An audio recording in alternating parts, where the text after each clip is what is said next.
You get the first two bracing wires set up and on. And you get the turnbuckles on there now. Of course, the other end, just the wire. One of the things I had to do was increase the area. I had to flatten on the aluminum tube on the spreader bars, or spreader tubes. And the reason being, where it headed originally was about here, but you can see this tab just would have been cockeyed way to hell up there against this edge, against the round part that's still in the tube. So I increased the area that I flattened for clearance for these fellas. There's a few things I have to do different. I'm putting a tab on the outside of this tube instead of on the inside, because this will just touch the axle. But this is stuff you learn as you go, I guess. Which is good, because of course the axles, it's going to be down about there. Same deal up here. I made these longer for the turnbuckle eye to clear the aluminum U-channel, which it does now.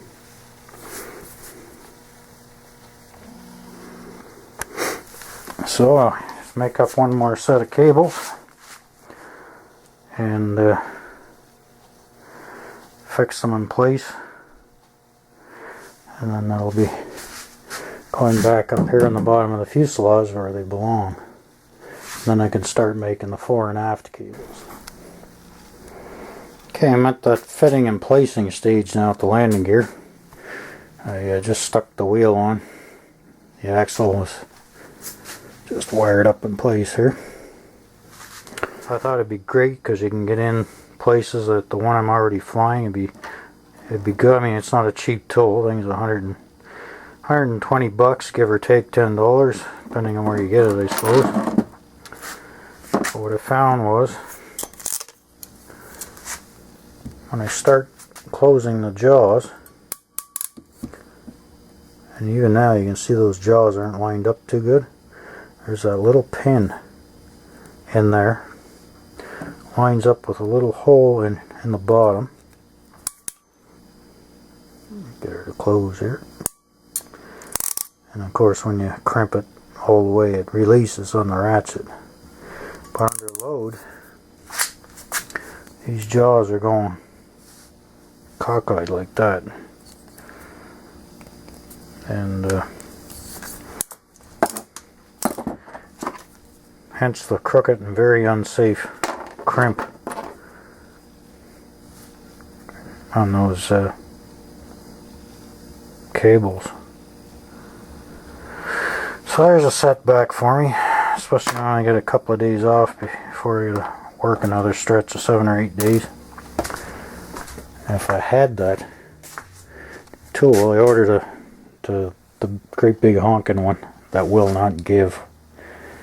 I can run my cables from here to the belly of the fuselage for the aft bracing and the landing gear.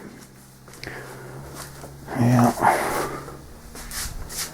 So that's as far as I can pretty much go with that. Airplane's going to look kind of neat, I think, with that spoked wheel on it. Which is what the original Heath had.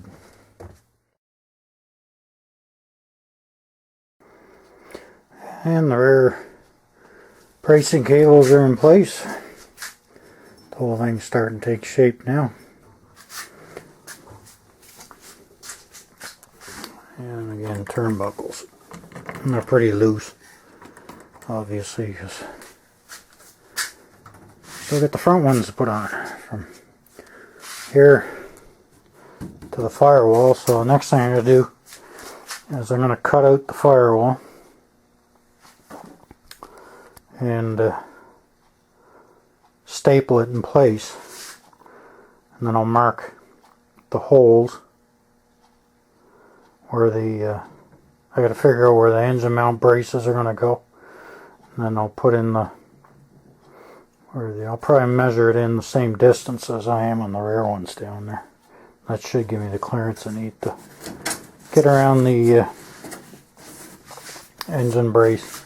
Okay, to get these cable pulls here, or tabs, just putting a string wrapped around the bolt here in the fuselage, where it's kind of be where the other tab will be. And I just pull her tight, and that gives me the proper angle for this tab here.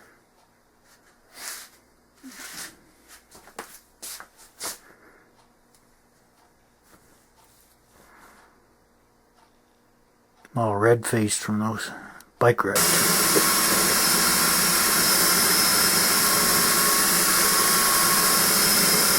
Another thing I did, because I used oil and everything while I was drilling this,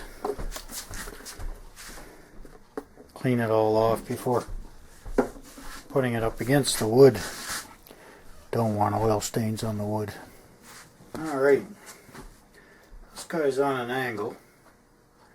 So what I'm doing is I got the tab on the landing gear on, the string going through it. I'm putting this end of the string through the whole bolt hole. I'm just going to continue to make sure this other tab is lined up good. And I get the string in the middle of the hole, and turning down, it pretty much naturally falls in the bottom of the drilled hole. And eyeballing it, I can move this tab back and forth, and that's lining up these two bolt holes here in line with this string. And that should, when I bend this, give me perfect alignment. That fell up there. In theory, anyway. I've had a few theories so far, it didn't pan out so well. We'll see how we make out with that. First thing I do before I get too frisky is okay. Dispensable tool, this string. Got those angles bang on here. Yeah. Perfect. Got her licked now.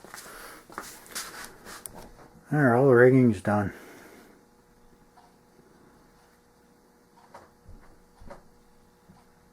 A little more than I expected.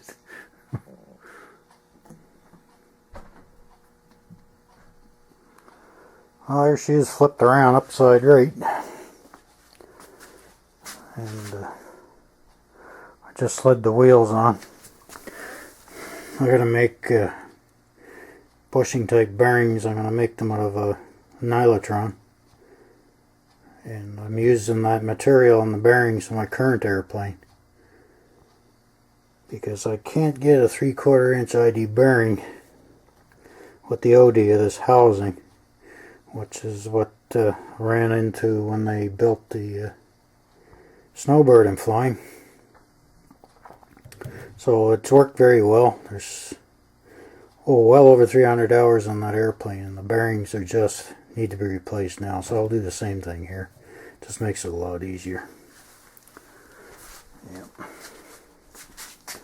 And you can see the way the bungee setup works. It just wraps around here. Now, I'm not going to be using cheap Canadian Tire bungees, of course, but that's just to mock her up a bit. Took the plywood firewall off, and I put these back in. There she is with the cabanes.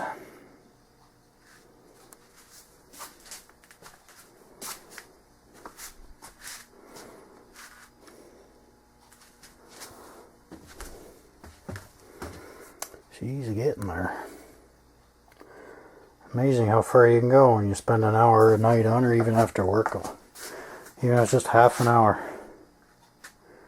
And next thing you know, the landing gear is finished.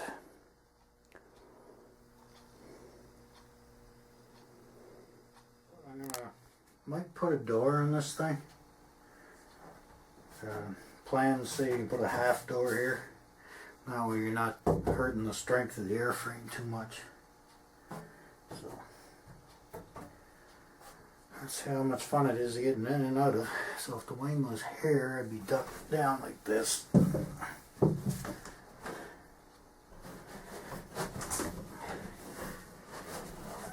I guess, hey.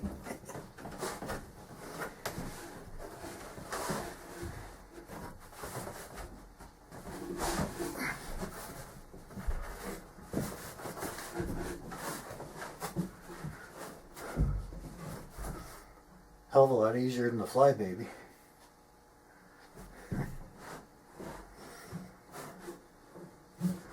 Wow. Got my legs stretched all the way out, and my heels don't even reach the firewall. So. And my butt's in about the right spot. Stick me here. Sticks me there.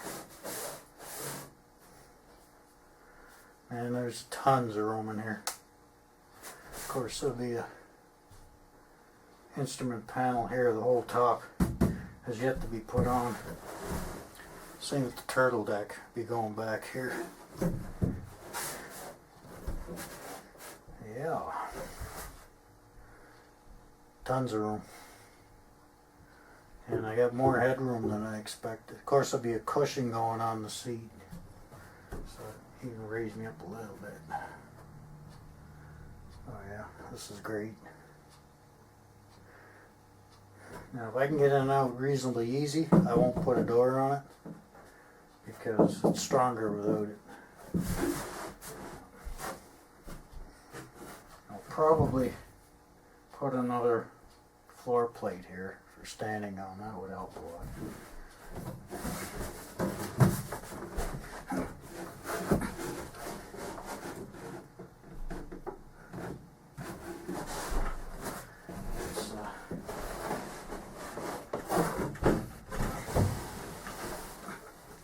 Of course, the airplane is going to be a lot higher.